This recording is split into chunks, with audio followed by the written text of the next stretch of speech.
professors, they are really, really nice and very resourceful, but they do fail students. Well, that's very different. So they will not return you your tuition fee. Okay. So coming out, we have the Francis. He's also alumni, and he is husband and he has kids. I think he's a Superman. He study and work together with the family. Let's welcome Francis.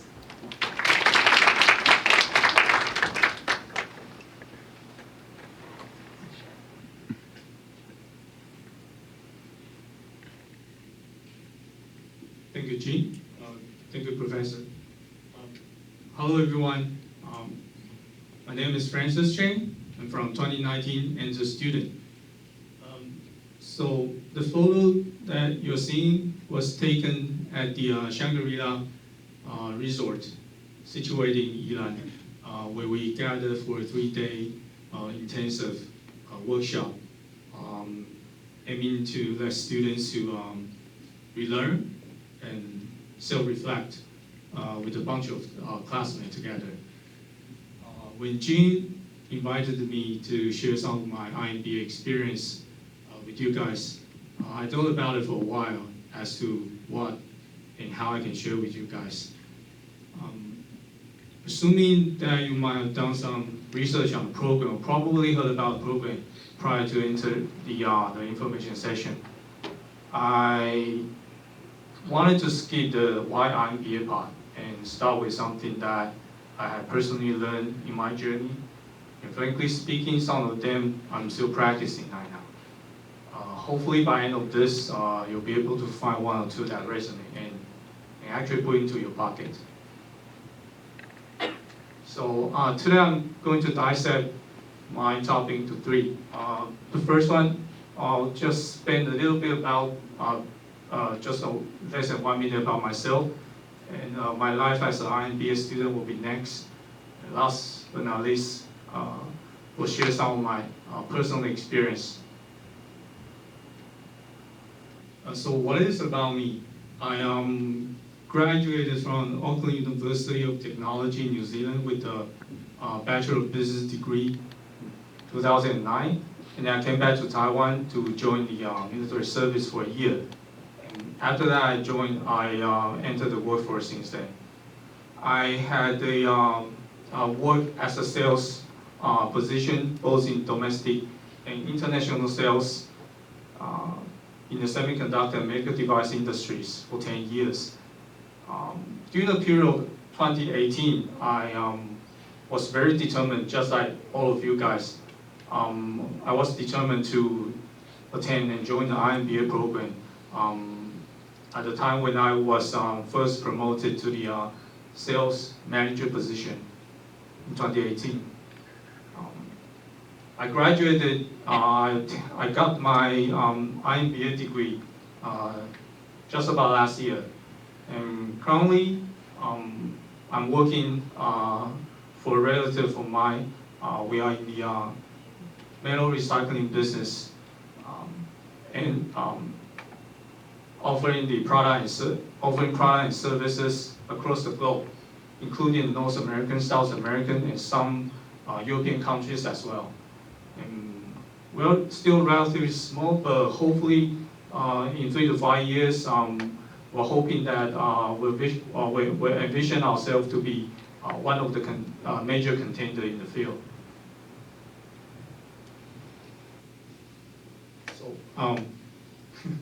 So you guys might be very familiar with these little kids. Prior to entering school, I had this firm eyes, very determined eyes, just like these little kids. I was confident to conquer everything in front of me along the journey. And I was ready to put myself back into the school after so many years away from being an identity of student. My journey was about to begin. And this just illustrates a typical day being an IMBA student. I normally woke up between 6 to 6:30. After dropping off my kids to school, I went for work from 9 a.m. to 6 p.m. and I left office on time and drove to school, attending a class from 7 to 10, and then went back home and washed up and ready to sleep. By the time I got home, that's around 11 p.m. My wife and my kids was already asleep. So quite frankly speaking, especially during the first year, I wasn't able to spend too much time with my families. But at least I thought I could make it up during the weekend. At least that's what I thought back then. But that didn't really seem to turn out exactly like what I expected. So just like Terry shared, soon after I found out that the life was not easy. The time was never close to enough.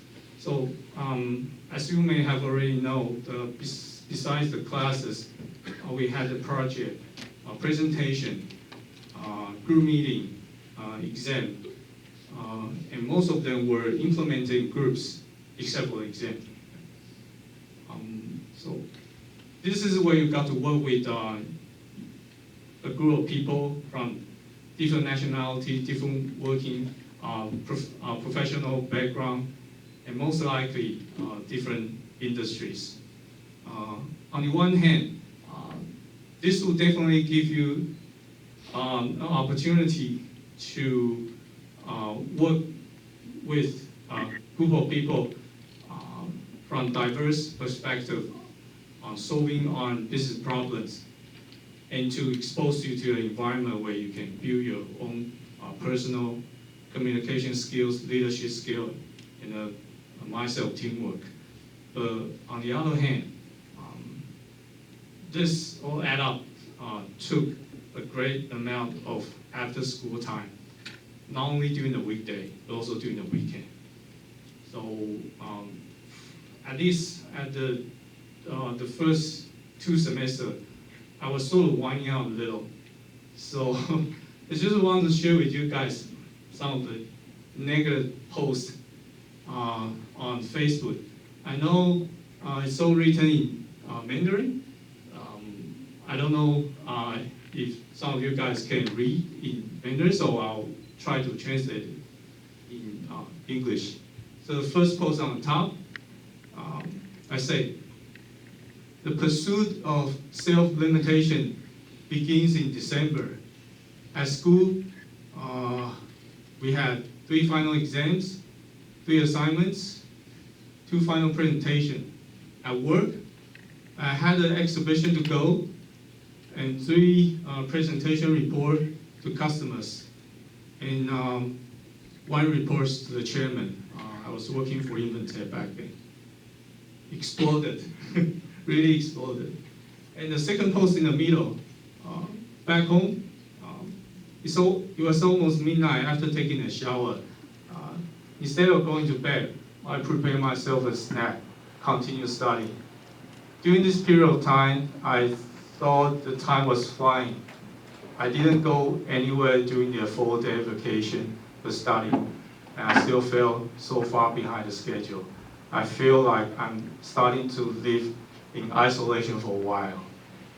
And the very last one on the bottom, finished the exam, came back home for a lonely drink. After that, I still have to chill on myself. And the photo on the right-hand side is a Zhongzheng library. It's just across the Commerce building. The reason I'm trying to show this is the most of my after school time spent in the Zhongzheng library. It was almost midnight. The self-study room on the basement opens 24 hours.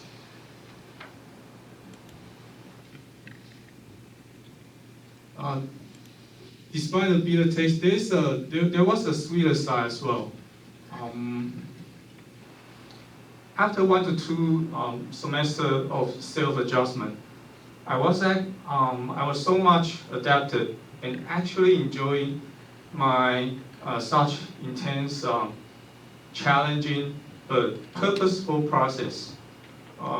Me and my classmate, we got to know each other better uh, through the countless communication and teamwork.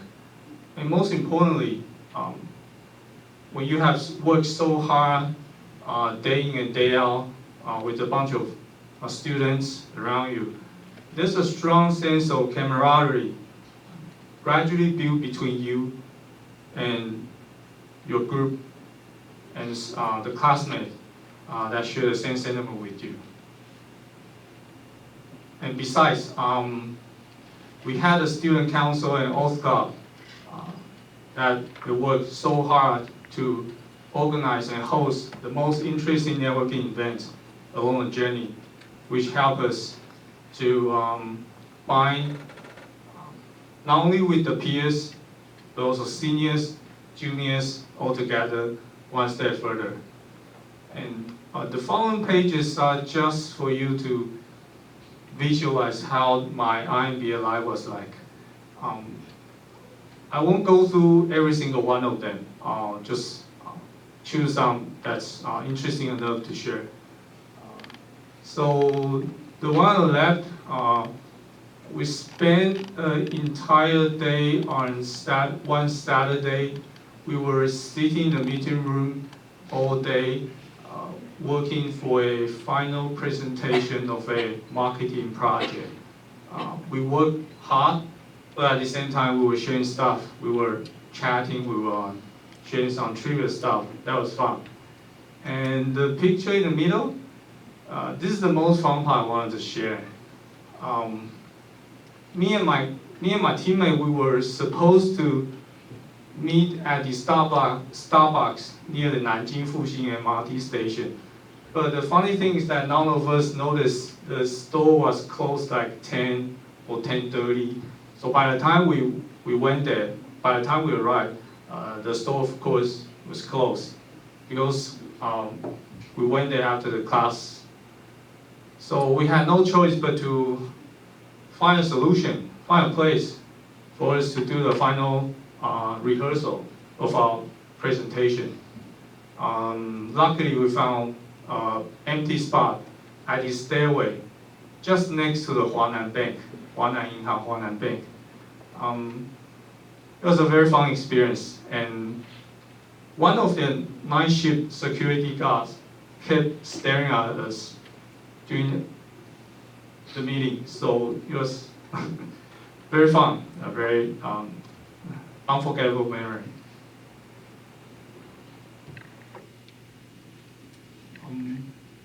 So the top left, we were climbing up to the Elephant Mountain, and okay, this one is interesting.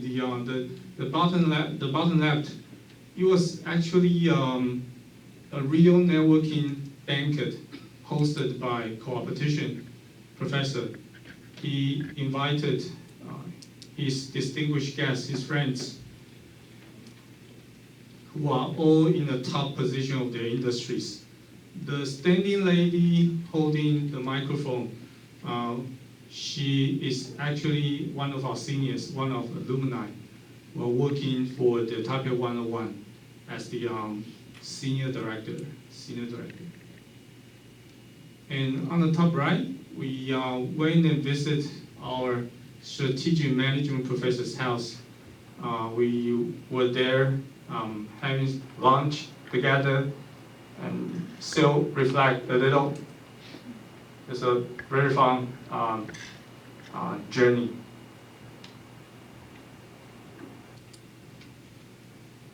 The bottom left is a small, medium-sized enterprise class. At the very last day of our class, we were holding a multinational day where students can bring their own national flags, wearing their costumes, taking the presentation. And on the top right, the event hosted by our oath club, we were playing some basketballs with the autism kids. That was a very nice experience as well.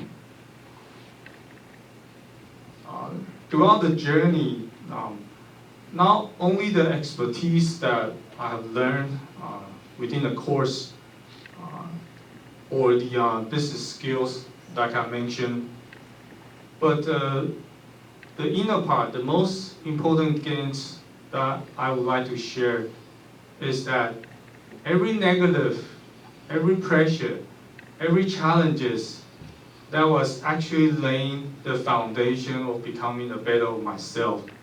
So I wanted to share with you guys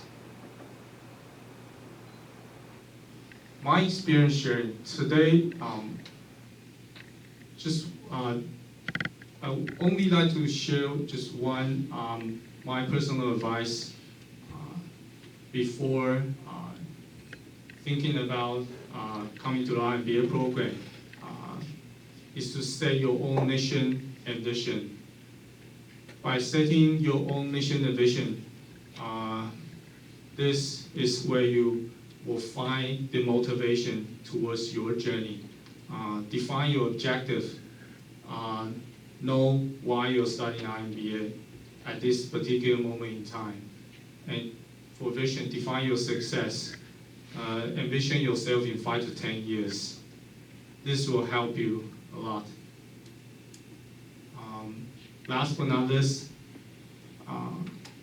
welcome. And if you join the IMBA, do relax and don't give yourself too much pressure. Follow your curiosity, you will learn much and feel enriched. Embrace the colorful IMBA journey. Thank you very much.